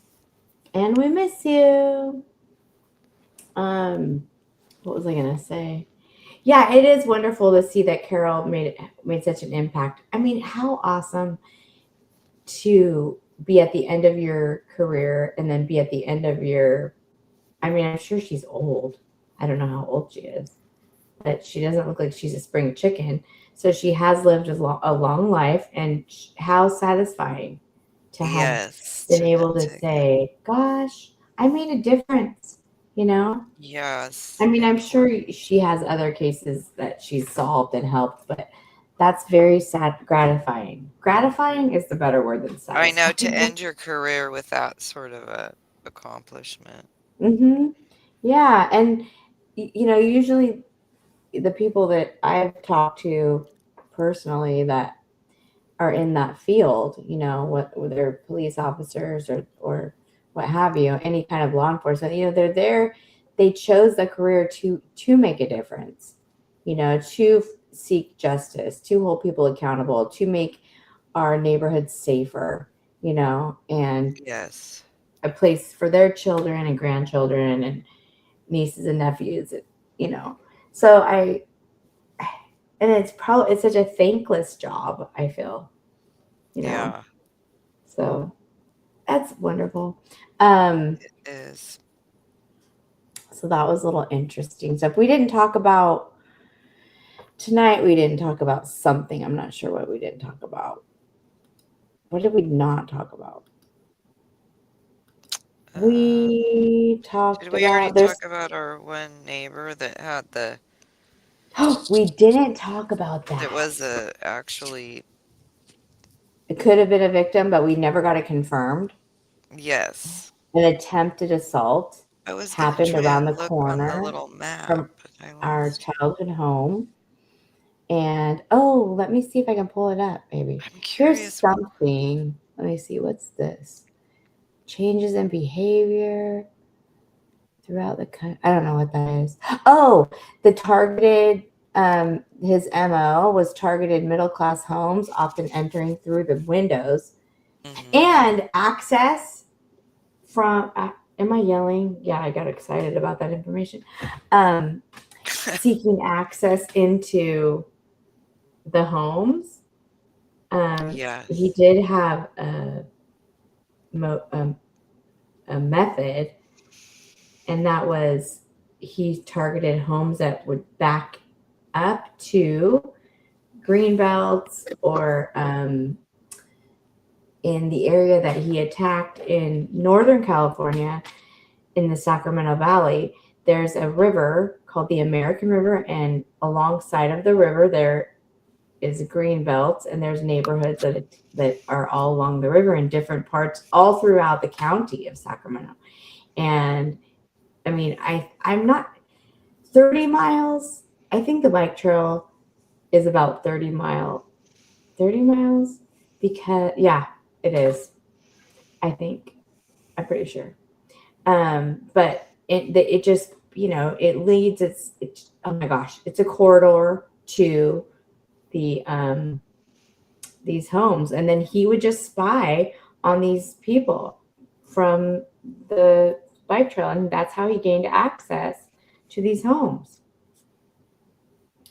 And how Yeah. scary, and it says he entered through windows and opened like bathroom windows. So lock your bathroom windows, lock your bathroom lock your bathroom, lock your windows, Yeah. Be sure lock and your lock. doors. I know it's really hard. I love to And sleep with my deadbolt. window, but I like to sleep with my window open. No, you're not allowed. I can't shut. I have claustrophobia. When you're sleeping, you'll Yes, just be I asleep. need that. I need. It's something I have to sleep. It's really hard for me to sleep without a window open. Well, Honestly. I'm gonna let you go to sleep. I'm gonna let you. Why don't you put that picture of him, that East Area Draper picture? Up Put it. in the window when I go to bed. So I'll put you it will go looking remember. out, and then I'm protected. It cancels So out if you do that. yes, but we didn't discuss his MO. We did not talk about the ATT8, the attacks. I know I can say attack on this show, on this platform, but he used a GUN and knives. He bound the victims with items that he typically would find in the home. So he did go into the houses prior. So prior to the actual attack, he would go and he would get shoelaces and things. I think that there is witness testimony or reports, um, from the investigation after the attacks where the women and the men would, have say tell them, that their house there were different things happen, things were stolen or things. So he would take shoelaces out of shoes and use them. It says frequently separated Out of couples. his shoes or their shoes? No, their shoes at their house. Oh. And I think there was a cord, or maybe this is another. No, there was a light lamp cord. Do you remember reading that? No. I couldn't remember the things that he did A like cord of a that. lamp that was used. Frequently, he would separate the couples. He would take the men in a different room, and also move the women around to different rooms and outside, and their backyard. He'd stay in the home, stay and make himself dinner afterwards, which was Yeah, I Oh, remember mm. hearing that at the time. But keep them back bound while he made dinner for himself, leftovers, drink soda, beer, whatever. Yeah, That that was is his. just so creepy. And it says women, and he made the victims listen to him talk to himself, or he was crying too. He would be crying about Bonnie, and he'd Oh. say Bonnie's name, who was his ex. It was In his jail cell? no, in his during the attack time. Oh, he would say that. Well, I guess that article I sent you was saying that the one victim, he survived, and he said that he had whispered in his ear something about Sharon, and Sharon was the victim guy's mother's name who lived in the neighborhood that they were in when they were attacked by him.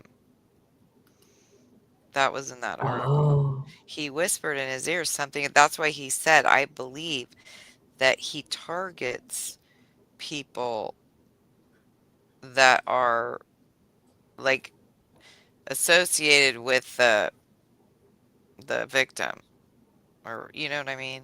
I don't know if I'm saying that right.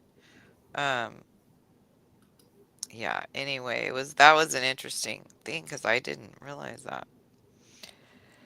yeah. I just emailed you it's a link to a, did you see it? I am not getting your email right this moment, so it's not there. But let Oh, me show okay. this particular. Yeah, I, ay. Is this the right one? No, that's not the right one. Un momento, por favor. I have 30 screens going here. Let me see. Oh, it says stop screen. Invite the guest. Okay. Stop sharing. And then share screen. And then, right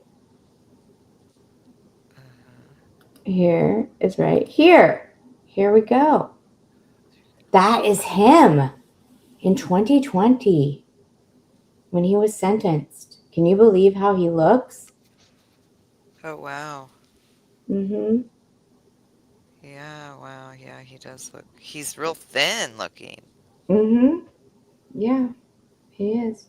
I don't know where Casey gets he looks like he's working out. Well, But in that mug shot, he looked, well, you couldn't see his body all that obviously, but his upper part of his body did look more broad, rounded. mm, I mean, he looks like he's fit and trim, but he's been in jail for a while here, right? Yeah, yeah, he he's looks like he lost oh, weight. she's And back. Here she Yeah, he is. definitely Here she lost weight. is. yeah, I woke up. Oh, do you need to go? That's okay. You can Are go. You you have a all big packed date up? tomorrow for your travels. Yeah, I'm just falling asleep, so yeah. Okay. So I Well, I'll take had you a off the good stage. time. Okay, I will Okay. talk to you later. Thanks for Okay, have Thank a you. good everybody who showed trip. Thanks for up. calling. All Have a right. Love good you. journey. Okay, thank Okay, you. love you. Okay. Love you. Good Good night. night. Okay, Good sleep night. good. Night. Good night. Night night. Night. Sleep Night. tight.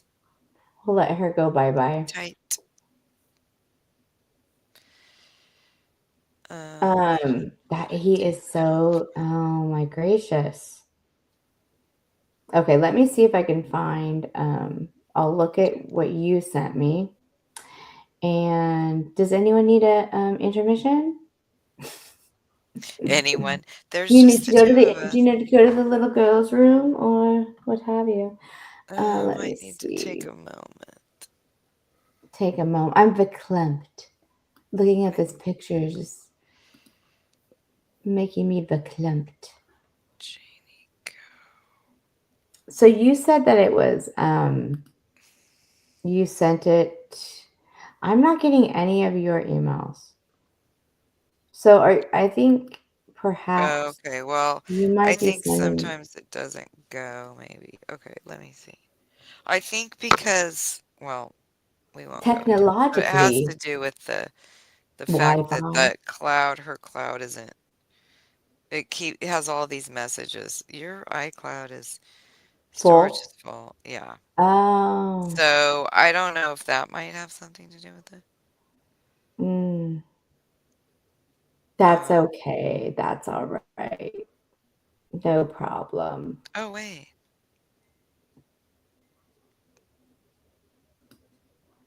That's okay. That's, We can put this back oh, up I on. see. Okay, I get it. This is why. I understand now. It's gonna come now, because, so you didn't get the other Okay. one. Mm-mm. You didn't get the Mm-mm. article, the SF Gate one? Not right now. Okay. Well, no, I'm just so. earlier. Let's Oh, see if this one. earlier, not today. I have not received anything from you, Oh, but previously oh, I did you receive had. Okay, so what something. I think I figured out what it is. She has like two Oh, different Gmails and, or three, I should say three. that's Okay, okay. let's see if you get this one. Okay. Da, da, da, da, da, da. Here, let me see if I can find it. Fun little sound.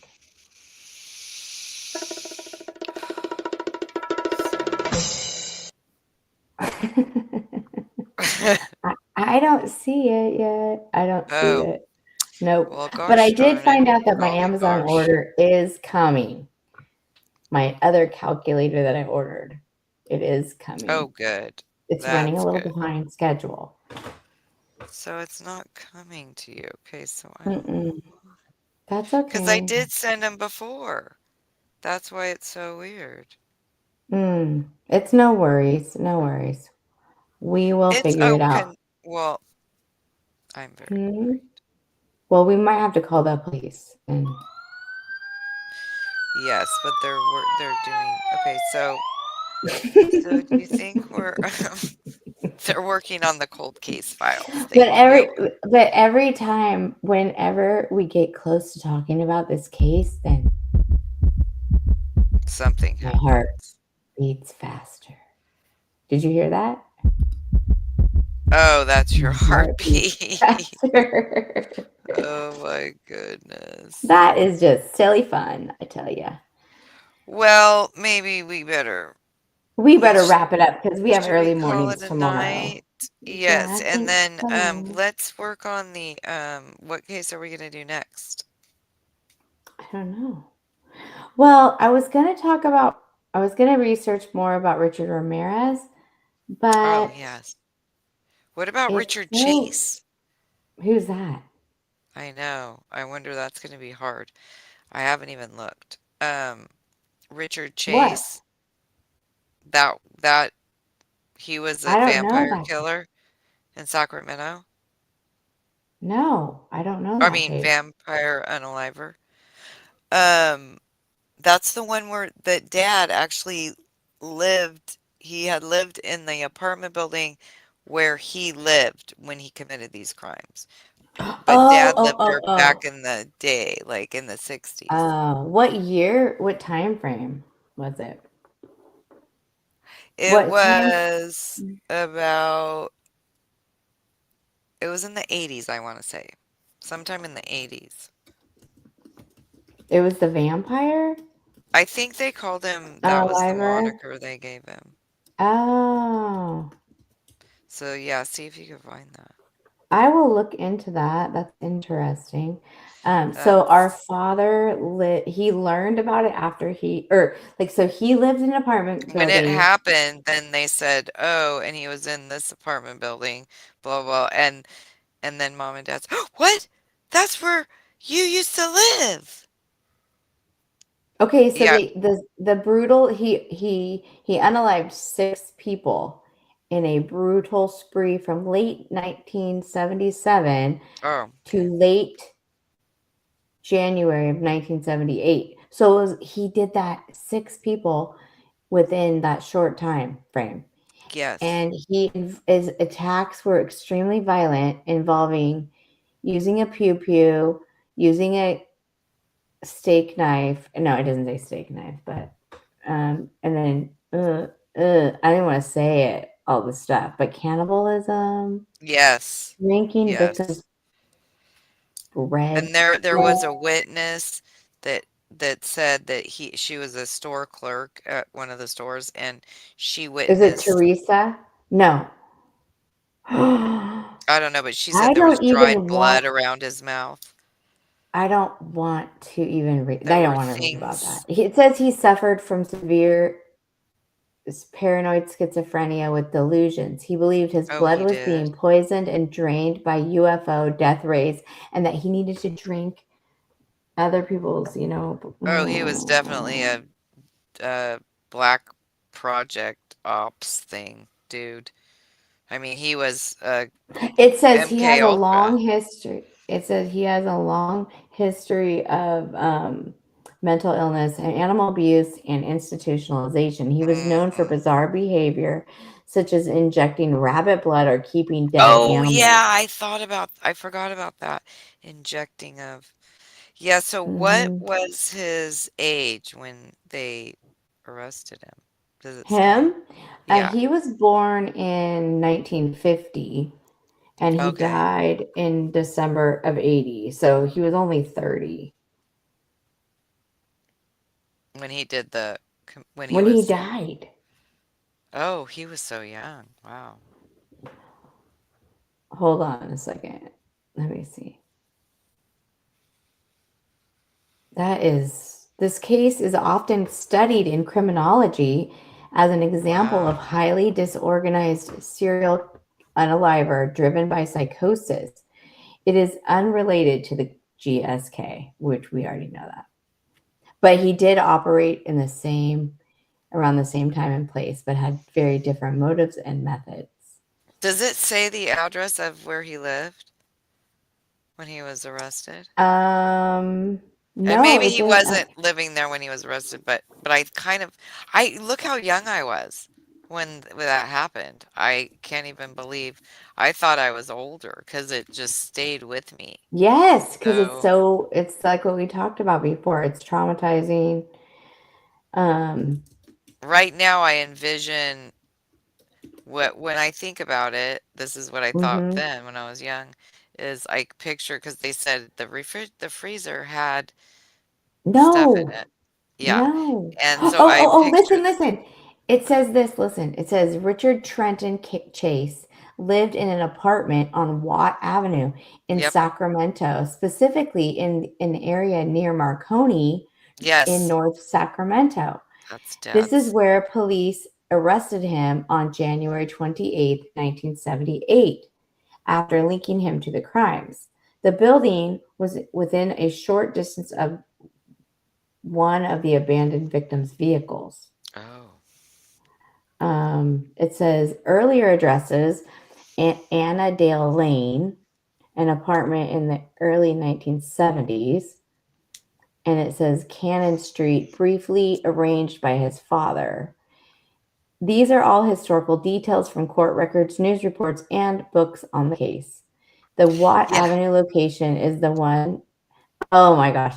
The Watt Avenue location is the one most associated with his arrest and the discovery of evidence. I'm not going to say Yes. what it is The because I evidence. can't. Ugh. Well, because I have distinct memories of when we're watching the news, okay, and then they say that they're announcing that he was apprehended, this blah blah, blah, and they say the address. I remember they say the address on Watt Avenue, and This is mom and dad on both the go, news? yes, when they arrested him, and then mom and dad go, oh, that's your apartment, both of them. They say that number, and they so then we've driven by like as a family. They a couple of times we It drove, wasn't the we were apartment that mom and dad both lived in. no, not after they were married. It was Oh, okay. before they were married. And they drove by it one time we were all in the car and said, "See, that's the apartment." And so I picture it all every time I think about this guy. I picture that apartment building and envision. Mm, that's so Isn't that scary. crazy? Mm-hmm. Um, it says this apartment complex from the late 1970s has been referenced in true crime accounts, but I won't list exact unit numbers or encourage any modern visits, as it's private property, and the events happened nearly 50 years ago. If you're researching for a project, it tells you what to do. There is a book, excuse me, called The Vampire of Sacramento. Oh, it's a book? Yeah. Isn't that scary? It's so scary. Um, we were last time we were talking about how everything changed, you know, when during the East Area Grapus, the time frame, that was happening during that time in Northern California in Sacramento because of the East Area assaults, and how it changed the innocence, the feeling of safety and innocence among the community, and how people started locking their doors and things, right? Which Yes. wasn't a thing. I mean, they even talked about it on the news, like the news footage that I found that was from that period, from that exact time, the original,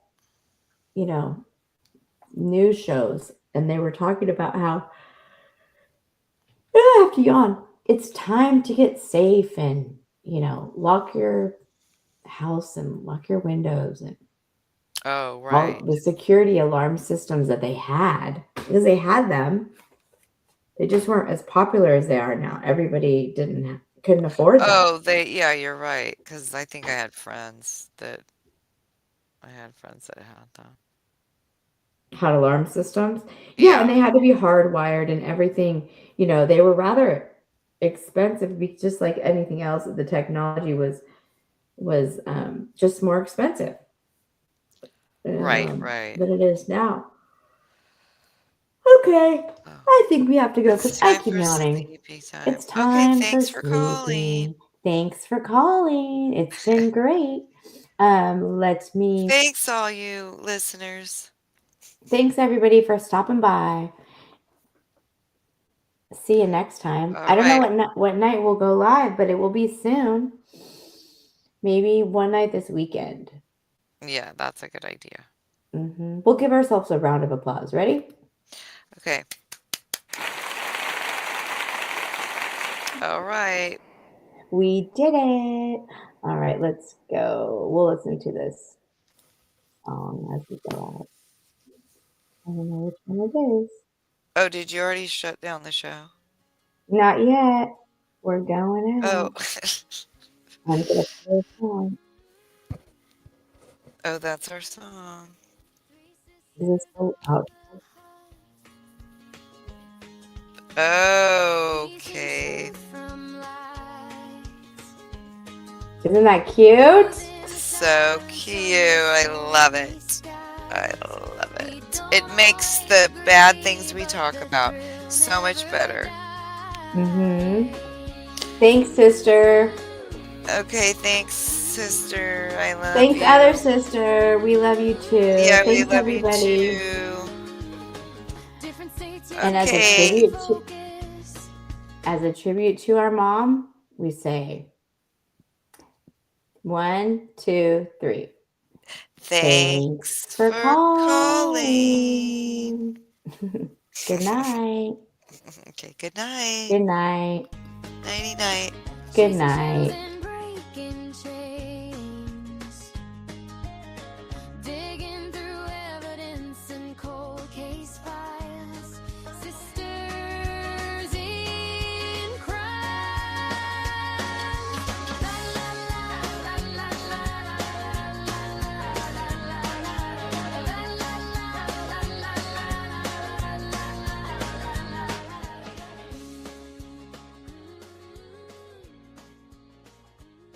Thank you so much for tuning in today, and we will see you next time on Sisters in Crime. Good night, everybody. God bless.